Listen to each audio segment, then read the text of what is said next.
masa kerja saya mungkin udah kurang lebih tahun ini menginjak ke 27 tahun. Tahun ini adalah tahun ke-21 saya kerja di Eger. Bekerja di sini udah 20 tahun. Bekerja baru 20 tahun lebih. Kita tuh cuma punya satu ruangan, waktu itu masih ada di daerah Trikencana, belum pindah ke seberang, apalagi ke sini. Dan dalam satu ruangan itu cuma ada 5 AC dengan 2 PK. Jadi kebayang panasnya, very hot gitu ya. Di atas office, di bawah gudang, dan pabrik.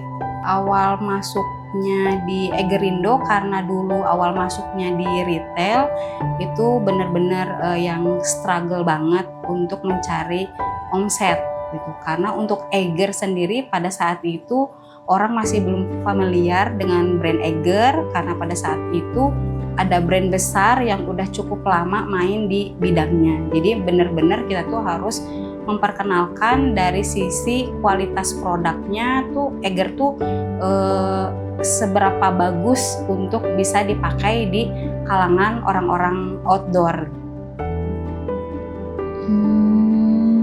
Momennya sih satu hari saya pernah ditelepon sama supervisor toko, lalu beliau bicara gitu, "Bu, ada yang mau bicara," gitu.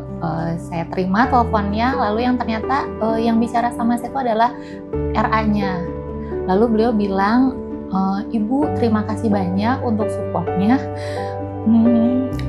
Saya bisa mendapatkan insentif dan uang insentif itu saya pergunakan untuk membantu eyang saya operasi cancer," gitu.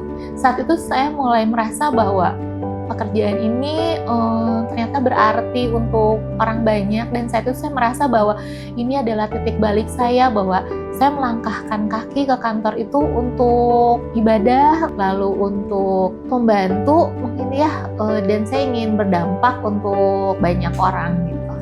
Saat saya melahirkan itu, saya masih ingat ya, teman-teman tuh semuanya datang. Mungkin hari ini juga masih sama, tapi nggak satu kantor kayaknya. Kalau dulu saya melahirkannya, yang ngunjungin saya ke rumah sakit satu kantor. Kenapa? Karena orangnya juga nggak terlalu banyak kan, gitu ya, nggak kayak sekarang. Kebayang lah ya kalau sekarang ngunjungin saya gitu sakit orang satu kantor, mau ditaruh di mana ya?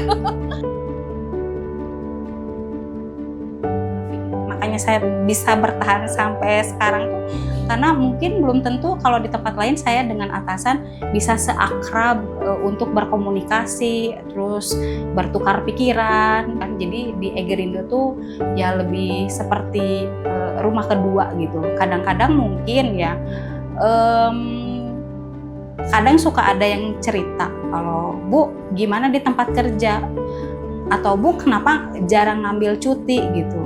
Jadi kalau saya tuh kadang suka jawab, healingnya saya tuh di tempat kerja gitu. Karena kadang kalau di rumah tuh kan mungkin ada kesibukan untuk anak gitu kan, untuk suami gitu. Jadi di tempat kerja tuh kayak healing aja, bisa rehat dari kesibukan di rumah gitu. Makanya kan, wow, Bu Ana bisa segitunya ya gitu untuk kerja di Eger ya. Jadi ya udah dibikin enjoy gitu. Betul, dibikin enjoy aja kerjanya.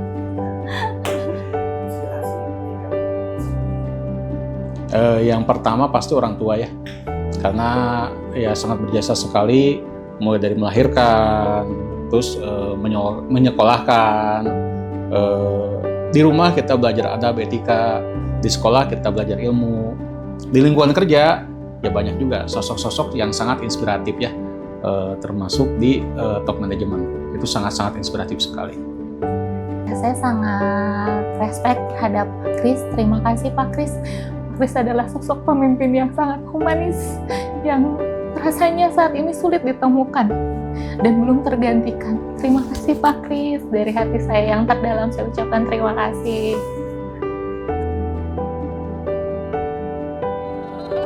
Kalau cuma satu kata, saya cuma bilang satu hal, semangat. Kenapa? Karena nggak ada yang membuat kita bisa berjuang, bisa berlari lebih cepat kalau nggak ada semangat. Itu aja. Jangan takut buat terjatuh, karena yang harus ditakuti adalah saat kita nggak bisa bangkit. I'm so blessed. Push your limit